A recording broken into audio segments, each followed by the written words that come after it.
Support for Disrupted comes from the Connecticut Office of Film, Television, and Digital Media. According to Amnesty International, 15 countries used the death penalty in 2024. The United States was one of those countries. Capital punishment is illegal in 23 states, and it isn't used in some of the states where it is legal.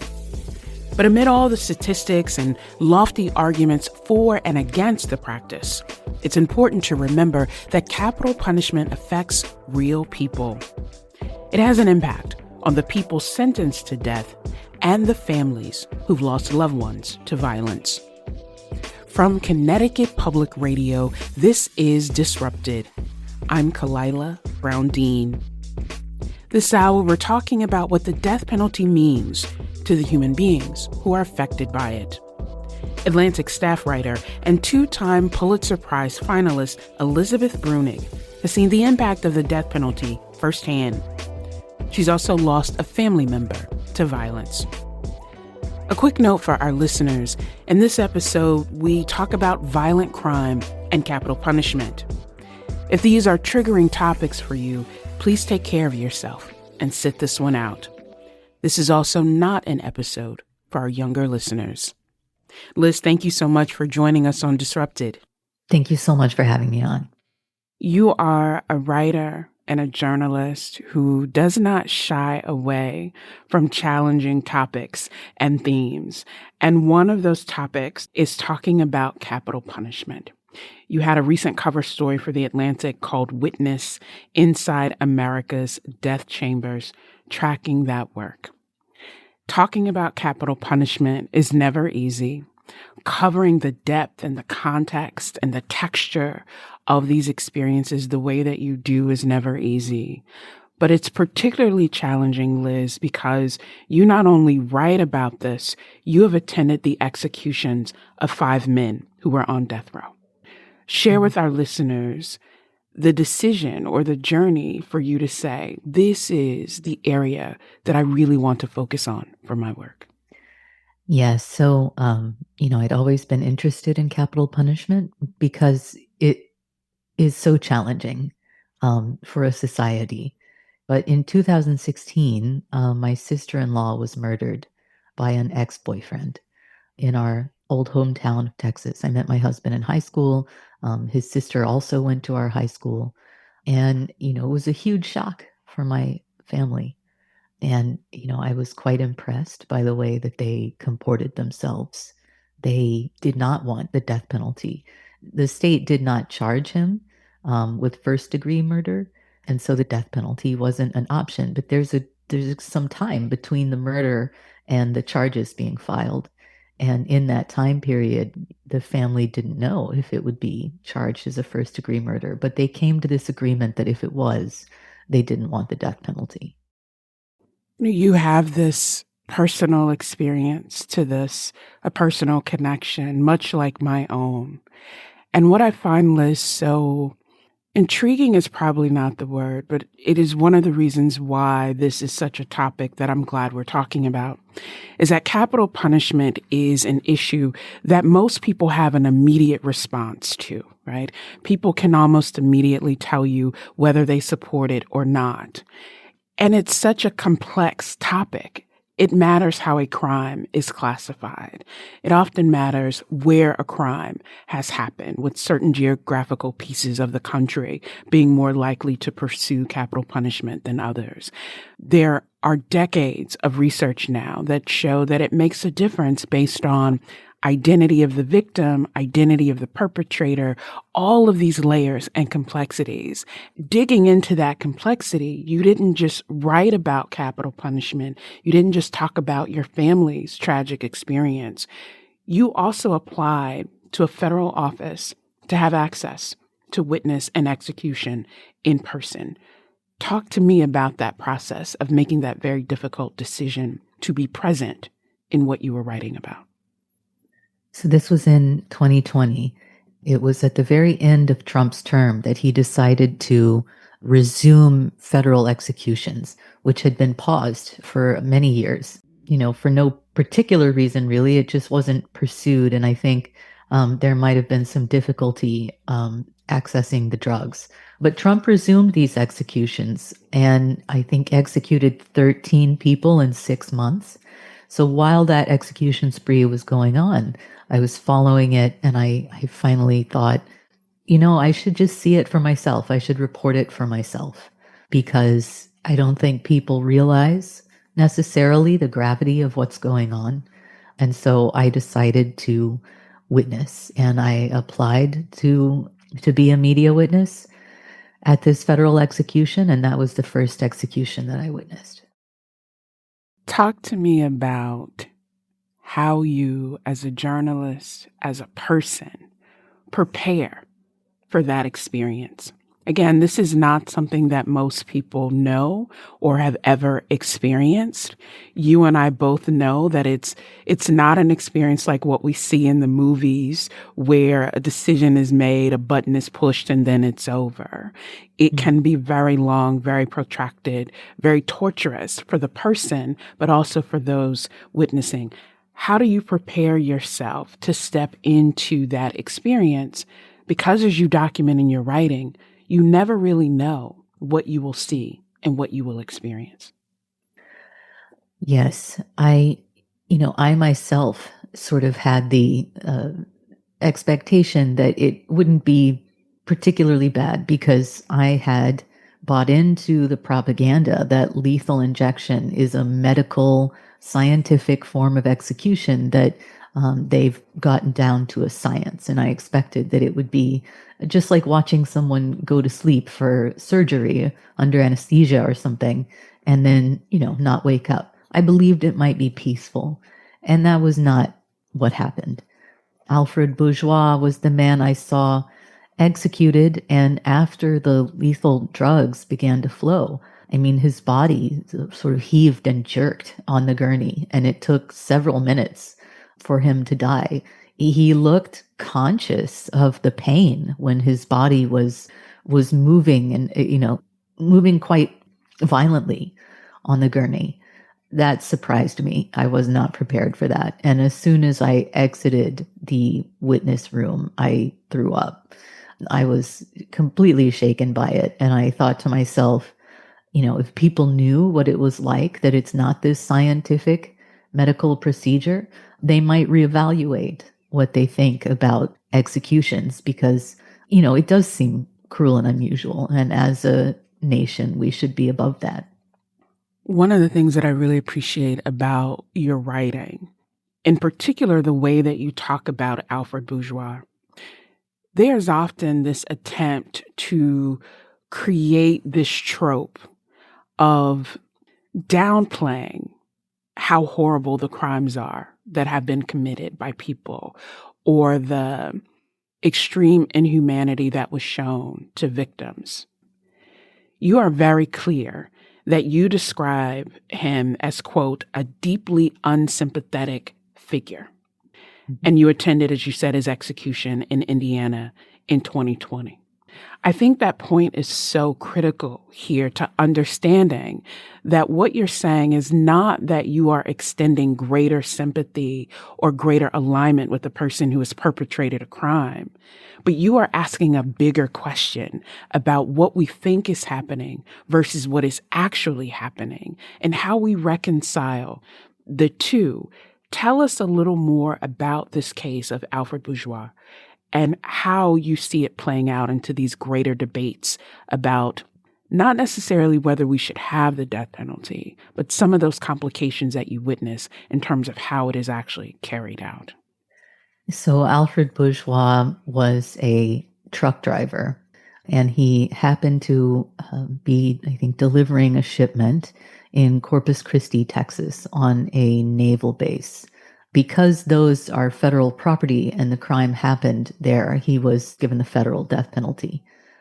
While he was making this shipment, he had his toddler daughter with him named Jacaren. And he had recently come into custody of her and oftentimes brought his family with him on his truck trips and, had been struggling, it seemed. His wife and Alfred had been struggling, it seemed, with taking care of this little girl while taking these long haul truck routes. At some point in Corpus Christi, Alfred Bourgeois seemed to shake the girl and bash her head against the inside of the cab of his truck. He killed her. He was arrested, arraigned, convicted, and then sentenced to death. The prosecution argued that Alfred Bourgeois had sexually abused the little girl based on some chemical evidence they recovered from inside her body. Now, come to find out, that kind of chemical evidence was later sort of discredited. Even by the FBI, they stopped using that test. So I'm skeptical of that. But the prosecution in death penalty cases is free to present unadjudicated aggravating factors, meaning they can claim someone committed a crime without having to actually adjudicate that crime, without charging the person, trying them, and convicting them. So prosecutors are able to put ideas like the sexual molestation of a little girl in front of a jury, which, I think heavily prejudices them towards the death penalty because it's so outrageous. The little girl's family was obviously heartbroken by what happened, but other members of Alfred's family were still on good terms with him. As he was executed, he claimed that he was innocent, specifically of the sexual abuse. And it kind of sticks with me, the question of whether that really happened. The prosecution certainly asserted it did, but reading through the girl's medical records and autopsy records, which I did, it seemed doubtful to me. And so that sticks with me, is that sometimes people seem to be sentenced to death based on these completely unadjudicated claims, which seems very unjust. We all know our legal system is imperfect. Some people have argued that the system of capital punishment in the United States is inherently and irreparably flawed. But I imagine, Liz, that for some people, they would listen to the details of this case and say, you know what, I don't care. I don't care that he did not commit this part of a heinous crime. What I know is that this young girl is no longer with her family. And part of what we see in this debate, and I've experienced it myself, is that there becomes this idea that we only need to focus on one part of a situation in order to make society feel safer. And what you also write about is that no one walks away from a capital punishment case feeling whole. Not for the family who lost a loved one. People would often say to me, well, at the end of the trial, you'll have closure. Closure does not exist for families like ours who have lost someone that we cared about. And so the families of the victims don't feel whole. The family of the person who was executed does not feel whole. And you actually, in your writing, talk to family members of the victim, of the perpetrator, to think about how they remember their loved ones, but also what going forth looks like. Share with our listeners a bit of that experience of, even after this execution has occurred, talking to family members. Share with us a bit about that. Yeah, so I've talked to family members of victims as well as family members of perpetrators. And one thing that really surprised me is that when I started interviewing people who were affected by these executions, members of families, I expected all of them, to a person, would be extremely enthusiastic about the execution because they've lost so much and they're in such pain. I would understand that reaction. I disagree with it, and I don't think it leads to just outcomes. But I understand why people feel that way. But what I was surprised to find is quite a few members of victims' families end up opposing the execution of the offender. And, in some cases, really become friends with the offender. So one woman I knew, Sarah Gregory, her grandmother had been murdered by a man named Jimmy Barber in Alabama. Jimmy had been the boyfriend of Sarah Gregory's aunt, so the daughter of the woman who was executed, but was estranged at the time. But he had been very well known to their family and had been on good terms with all of them before this happened. And so for many years, the family was extremely angry at him and very satisfied with the idea of his execution. But Sarah, over time, felt like she just had to let go of that hatred. And so she wrote Jimmy a letter in prison, and she said, I forgive you because I need to move past this. I can't have this weighing down my heart anymore. And so she forgave him. Jimmy wrote back and they developed a relationship. They would talk on the phone about their lives, about Sarah's son and being with her family and what that felt like. And she came to oppose the execution. So did her mother. On the day of the execution, they attended. And before Jimmy was put to death, they saw him on the visitation yard and they hugged him and they cried. Sarah told me that day that he had changed. Other families of victims have felt the same way. So the execution of Joe Nathan James took place in Alabama as well. And the family of his victim, Faith Hall, her family, her brother and her daughters, came to quite vocally oppose the execution. They wanted the opportunity to forgive Joe Nathan James and to make amends. Prosecutors seem to care a lot about what victims' families desire in terms of the death penalty, as long as those family members are for the death penalty. But prosecutors seem to completely ignore it when victims' families are against the death penalty. And I think in the case of Faith Hall, the Attorney General's office callously refused to interact with the victim's family. And it was hard not to see a racial component there. Faith Hall was Black, her family was Black, and the Attorney General's office and the office of the governor just ignored them completely, like they didn't exist. And it struck me that there was probably another component going on there besides just the state's desire to execute.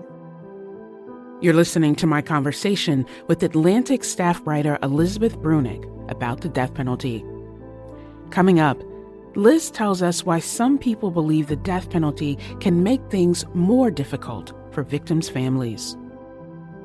The death penalty can be a much more painful and protracted process that sort of militates against closure because it sort of never ends. This is Disrupted. We'll be right back.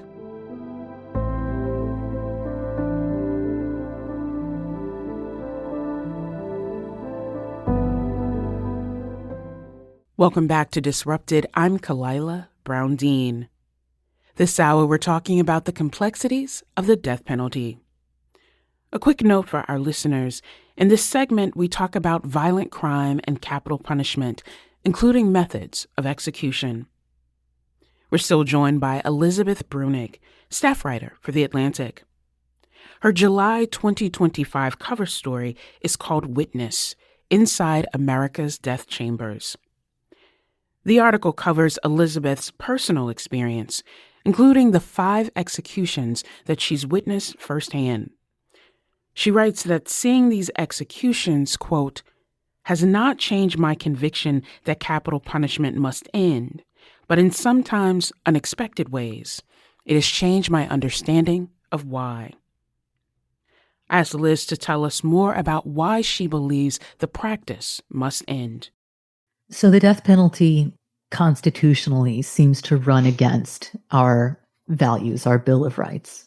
There have been lots and lots of challenges to the death penalty based on the fact that it's cruel and unusual. In 1972, the NAACP brought a case before the Supreme Court, and the Supreme Court wound up placing a moratorium on the death penalty nationwide for 4 years because they were persuaded that the death penalty is arbitrarily applied based on factors like race. The death penalty, it is racially biased. People are much more likely to be sentenced to death if they are a Black offender who killed a white victim versus a Black offender who killed a Black victim or a white offender who killed a Black victim. people are put in a position to place value on other people's lives, and their biases come out. They don't necessarily place identical value on everyone's lives. The death penalty is also not as easily administered as people seem to think. Lethal injection is not necessarily medical, scientific, quick, and painless. There have been multiple botched lethal injections. One of them was of Doyle Ham in Alabama, who was very sick at the time of his execution. And the execution staff was just unable to connect a needle with a vein. They stuck him all over his body, his hands, arms, feet. When they couldn't establish a connection to any vein that way, they decided to try to connect the needle to an artery in his groin, and they pierced his bladder. It was a completely botched execution by people who clearly were not trained in that kind of procedure. And it does run afoul of cruel and unusual punishment. States realize this, and they have been trying to come up with execution methods that sort of satisfy the requirements to avoid cruel and unusual punishment. One of the new methods they have just introduced in Alabama and now Louisiana and other states is nitrogen hypoxia, which is a gas suffocation death. That was supposed to be quick and painless as well, but actually it takes, I think, up to 30 minutes. People seem conscious of the fact that they're suffocating. They also sort of tremble and jerk on the gurney. They, in Kenny Smith's case, lose consciousness and then come back. It seems torturous, and I think that should matter to people. But even if none of that matters, the death penalty, if someone is just looking at it very practically, is very expensive. When it comes to spending taxpayers' money, it just seems like it's a massive waste of funds and resources that could be better spent on rehabilitation or other programs, for instance, reconciliation programs that allow victims' families and offenders to reconcile. For all of those reasons, I think the death penalty is unfair, it's arbitrary, it's racist, it's expensive, and it doesn't provide the closure or finality that people think it does. Back in 2012, I met a woman named Kimberly Davis from Georgia. We became fast friends. Kimberly Davis's brother, Troy Anthony Davis, had been executed by the state of Georgia after being accused of killing a law enforcement officer. The trending topic on social media that year became #TooMuchDoubt because so many of the eyewitnesses who had placed him at the scene had recanted their story. And Troy Davis himself, of course, had maintained his innocence until his execution. But Liz, even the Pope spoke up about this particular case. And it became this global conversation based on what was happening in Georgia about the methods of execution, the fairness of a trial. You mentioned the racial dynamics. Kimberly Davis also said for her family, it was about class and being able to afford attorneys. In some ways, it's about gender. The overwhelming majority of people sentenced to death in this country are men. And so it raises all these questions. Here is the thing that to this day, 14 years later, still sits on my spirit when I talk about this case and when I think about Kimberly Davis. At the time that they were fighting for their brother, they learned that their sister had been diagnosed with cancer. Kimberly Davis said that for her family, what was so troubling was that the same drugs that were used to execute her brother were the drugs that were being used to try to keep her sister alive. And she asked this very simple question of, what is it that we value? If, in fact, we say that we value life, how do we make these arbitrary decisions about whose lives matter, which are expendable? And she raised that question not just about her brother, but about victims as well. And how do we say one crime is more heinous than another when for the families, the loss is the same, regardless of the circumstances of that death? I'm a political scientist. I'm a quantitative social scientist. And none of that training matters. None of those theories matter when you're talking about everyday people. It means that in this moment, I'm also thinking about all the geopolitical things that are happening around what drug cocktails and compounds the U.S. is importing to do this, and why, as other countries have said, we will no longer send things to the U.S. to be used for execution. States are now reintroducing methods that we at one point said were barbaric, and we are far beyond. Like, I've spent time doing research in Angola prison in Louisiana. I know that you've been to Parchment and other places that we think we have moved from. Talk to us about that shift, that we now have states returning to firing squads and other methods that at one point the U.S. said we are more progressive than that. What are you seeing in that landscape now? We've had, as you're saying, quite a few different execution methods in the United States over time. I think the first execution in the territory that would become the United States in the 1600s was a hanging. For many, many years, the next 200 years, 100 years, hanging was the method of execution. But hangings are not always successful. They cannot always be carried out successfully. There were lots of botched hangings where it took a very long time for someone to die and they were sort of helpless and wriggling in the noose. And so in the United States, we began to move to the electric chair.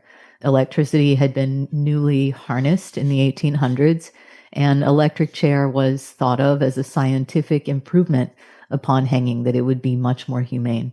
Of course, electrocution executions were also frequently botched and pretty horrific. People caught on fire, people threw up, people's eyes bled. Onlookers were, frequently horrified by the smell of people burning alive. So the electric chair went out of fashion. What came next was the gas chamber. The idea of executing someone in a chamber with poison gas was heavily borrowed from the Nazis. It was mid-century. And those executions also turned out to have a lot of problems. People would, again, take a very long time to die, would be screaming, banging their heads against the wall as they were killed by these sort of painful nerve gases. From there, lethal injection came into style. Lethal injection was pioneered in the 70s. It was analogized to the way that we euthanize animals. Was thought for that reason to be, peaceful, humane, and harmless. But that also turned out to be incorrect. And so for many years now, I think decades, attorneys for people sentenced to death have challenged lethal injection as a method. And those method challenges gummed up the works so much that districts, certain jurisdictions are now switching to older forms of execution or novel forms of execution, like nitrogen hypoxia. When Alabama executed Kenny Smith by nitrogen hypoxia as an execution method had never been tried before anywhere in the world. So this was, literal human experimentation. That's why a lot of districts have started looking for different methods. Firing squad, is of course supposed to be a quick and sure thing. And for a lot of people who write about the death penalty, I think firing squad has long been considered possibly the most humane method of execution because it is instantaneous. However, there have been recent firing squad executions in the United States that were botched. Shooters sometimes miss the person's heart, and then they're just kind of shooting into their chest where they bleed to death, which is not how firing squad is necessarily supposed to work. And so all of those factors, the failure of lethal injection, this kind of renewed interest in execution that we've seen since 2020 that's, been heavily politicized, that accounts also for this mad rush to come up with execution methods that can't be challenged and that are, seemingly humane. I often talk in my class about the case of George Stinney, who was executed at the age of 14 in South Carolina, becoming the youngest person on record, and let me emphasize that, on record as having been executed by the state. So small and so tiny that he didn't fit into the chair that the state had. Many people look at what happened to George Stinney's family and say, our state does not want to be like that. It's raised lots of questions over the last 30, 40 years in particular about capital punishment, about whether it's too expensive for states, about whether it's compatible with what a state prioritizes. And it means that this state that I live in and that I love of Connecticut has become one of 23 states that have abolished the death penalty. Connecticut repealed it in 2012.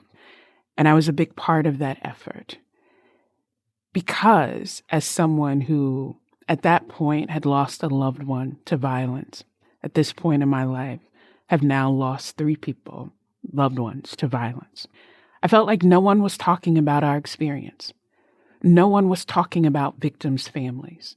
No one was talking about what it meant to be told that what we had suffered was unfortunate, but was not significant enough to have a voice in the process. I can tell you, Liz, it was the most difficult thing that I've had to do in my life. Because when we went as families together to say, we don't pretend to speak on behalf of all families, we are just saying in our voice, this is what we believe. I remember testifying before the Connecticut State Legislature and having an elected official look me in my face and say, did you really love your loved one if you don't believe that the person who killed them should be executed? And it took everything I had to maintain some dignity and composure. But I realized that even for me, as someone with all my degrees and my experience and my pedigree, that it can be difficult for people to understand dignity and humanity, even in the face of when it has been denied. What are you seeing across the country in terms of states who are saying, yes, let's listen to the experiences of victims' families, but let's also broaden the conversation so it's not just about this thing that we want to do, but being a more inclusive conversation about this? What are you seeing? First, I'm so sorry you had to deal with that experience. It's mind-blowing that even happened. I think certain states, and certainly a lot of programs operating within death penalty states, have made the point that there are other ways, better ways to support victims' families. And I think some states have come to the conclusion, or at least certain prosecutors in some states, that the death penalty is much harder for victims' families. There was a recent high-profile case, the case of Brian Koberger, who murdered 4 college students in Moscow, Idaho. One of the victims' families heavily and vocally advocated for the death penalty. They spoke to the media and were very clear about their desire to see Koberger executed. But the prosecution did something unexpected. They accepted his guilty plea in exchange for life without parole. After that happened, this victim's family, who had been very upfront about wanting the death penalty, was angry in the press. But one thing I noticed that got less coverage than that is one of the other victims' families saying, we were so relieved when they took this plea deal. We were so relieved. We didn't have to go through a long trial. And also, we didn't have to go through the sometimes decades-long process that leads up to a person's execution. There are many, appeals.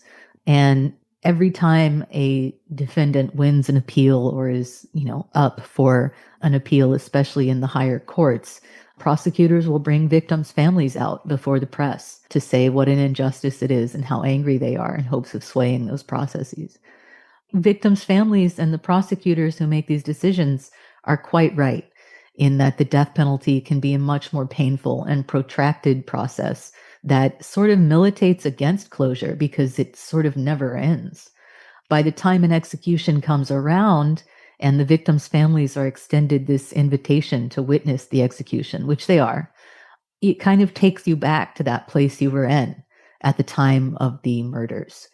And I feel like more and more people are beginning to realize that the death penalty comes with a lot of baggage, not only for people being executed, but for people who have been harmed by loss, by violence. Coming up, more with Atlantic staff writer Elizabeth Bruenig. She'll talk about the possibility of redemption for people sentenced to death. It's extremely tragic that people are executed despite having become essentially different people. This is Disrupted. Stay with us.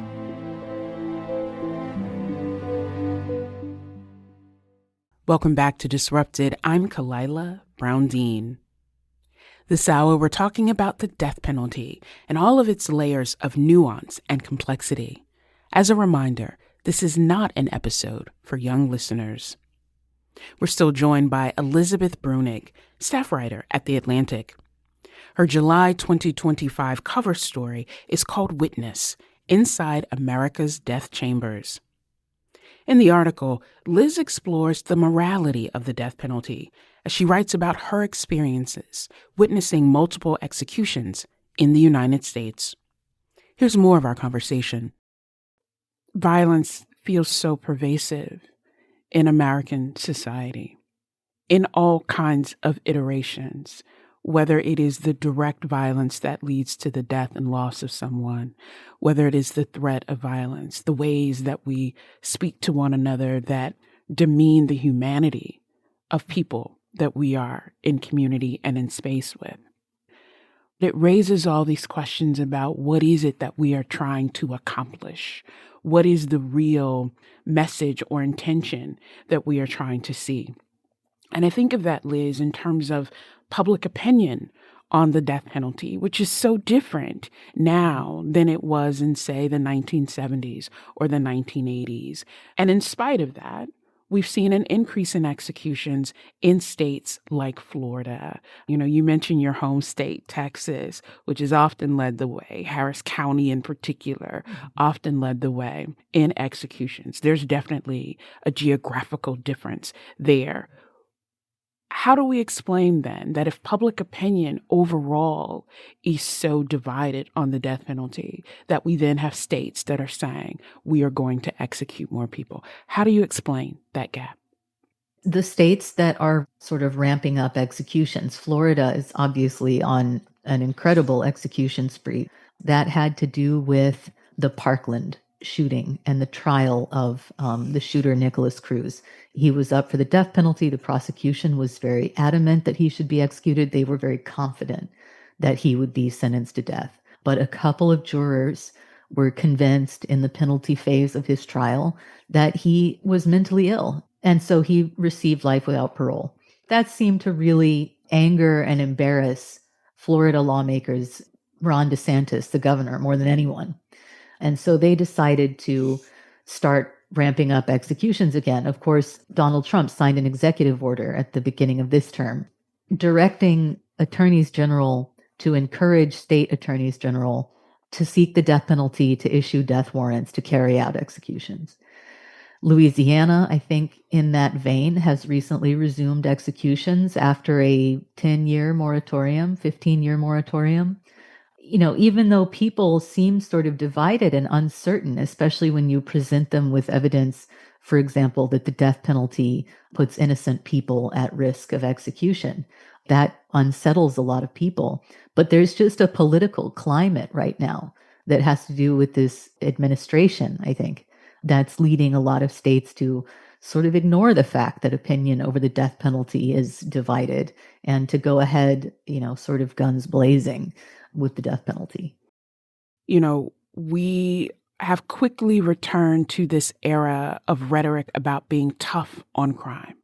After decades of realizing that being tough on crime does not necessarily mean being smart on crime, and that there are interventions that are much more effective given the small number of people who commit death-eligible crimes, that it does not speak to the larger scope of what could be done in terms of interventions to make those meaningful changes.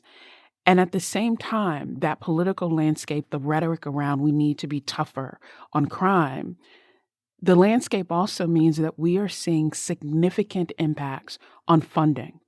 And in particular, many of the organizations who have done the difficult work over the last 30 to 50 years to bring Americans together into conversation and also into action. There are organizations people know, like the ACLU and Amnesty International. You mentioned the NAACP Legal Defense Fund that has been very active on capital punishment for a very long time. We also learned that an organization called Equal Justice USA, which was very active in organizing the families here in the state of Connecticut. I worked with that organization in Maryland with Kirk Bloodsworth, who was the first American exonerated due to DNA evidence, to talk about what this means for families and for closure. We learned that Equal Justice USA will be closing after 30 years of work, and that's largely a result of federal funding cuts. What does this changing landscape for federal funding, for philanthropic support, what will that mean for the kinds of movements and organizing and changes that we witness in substantively reforming the system? What will that mean more broadly, but in particular, the work that you have interest in around the death penalty? What do you see on the landscape? 95% of people facing felony charges in the United States are indigent. I can scarcely think of anyone on death row who I know to have been able to afford their own private attorneys. And so different organizations rely quite a bit on public funds.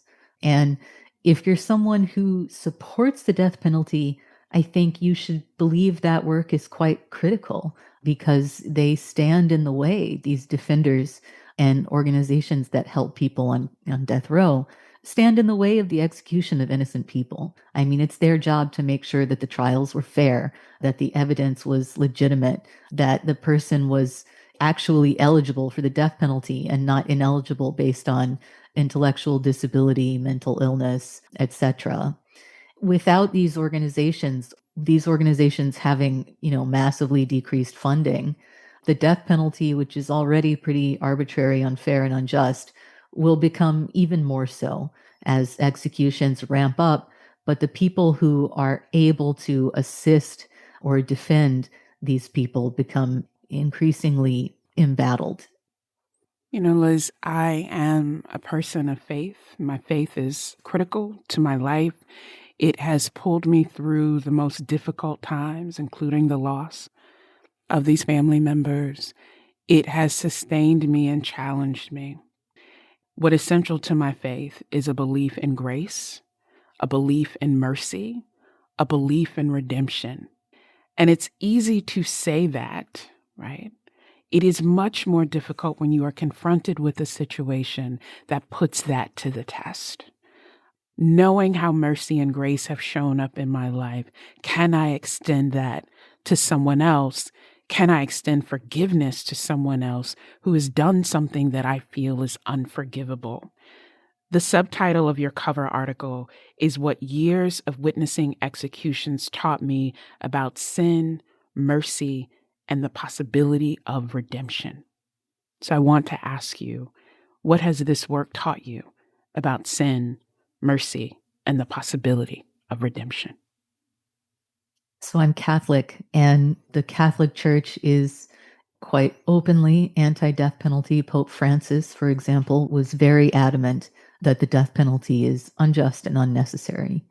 And beyond just saying, well, that's the rule, being in these spaces allows you to witness not only the sort of evil of the executions, but these stories of redemption. The fact that death penalty appeals process takes sometimes decades. More than half of the people who are on death row in the United States have been there longer than 18 years. And in that time, people change radically. I'm thinking of a case that I'm working on, the case of Lamondre Tucker in Louisiana. He was arrested the same year he turned 18. He was only a few months over 18 at the time of his conviction and sentencing. the line, the line of 18 is sort of an arbitrary demarcation when we're thinking about a brain that's still maturing. And so many years on, Lamondre is a different person. He's grown. It's extremely tragic that people are executed despite having become essentially different people over time. It's kind of a hopeless feeling that their redemption, their transformation doesn't seem to count for anything in the criminal justice system, but it matters to me, and I believe it matters to God. And I think that maintaining that possibility of redemption and of reconciliation seems so important. It seems critically important. God gives a human being an entire lifetime to be redeemed over and over again, to reconcile with God over and over again. And in the death penalty, we're cutting off that possibility.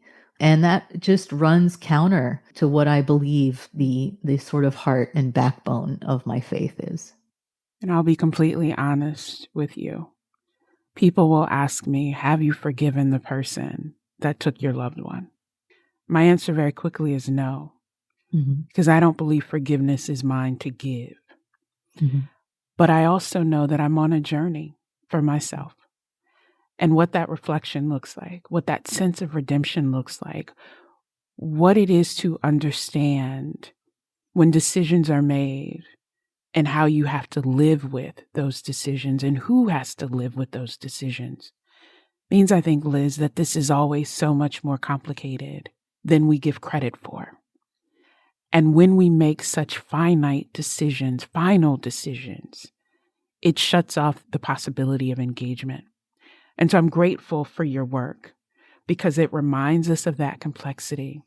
It reminds us to search our own humanity and to search and interrogate the things that we believe versus the things that we live.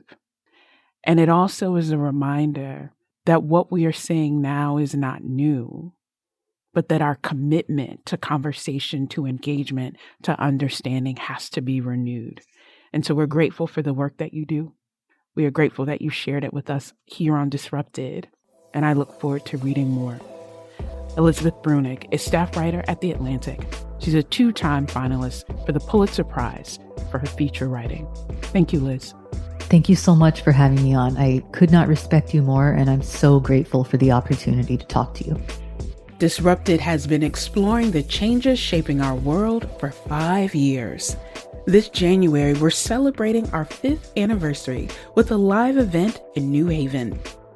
I hope that you will join us for a conversation with special guests who talk about finding joy and purpose in turbulent times. You can go to ctpublic.org/disrupted5 for more information. Disrupted is produced by Kevin Chang Barnum, Erica McIntosh, Robin Doyon-Aiken, and Meg Fitzgerald. You can listen to all the previous episodes of Disrupted by finding us wherever you get your podcasts.